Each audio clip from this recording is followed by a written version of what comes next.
1923 माझा अनुभव 2. शाळा सुटली, मी घरी आलो.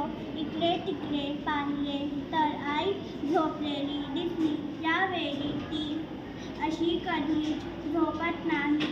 मी आईजवळ गेलो.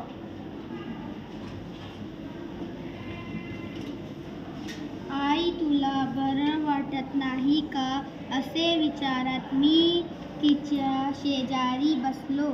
आईच्या अंगाला हात लावून पाहिले.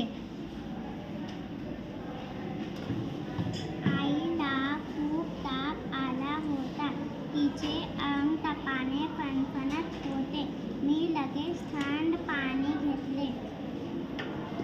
स्वच्छ रुमाल घेतला, तो थंड पाण्यात बुडवला. मी आईच्या कपाळावर रुमालाच्या घड्या ठेवू लागलो.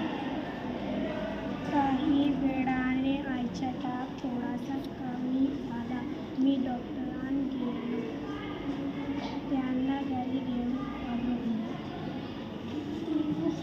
त्यांना घरी घेऊन आलो. डॉक्टरांनी आईला तपासले, औषधे लिहून दिली. मी आईला चहा करून दिली.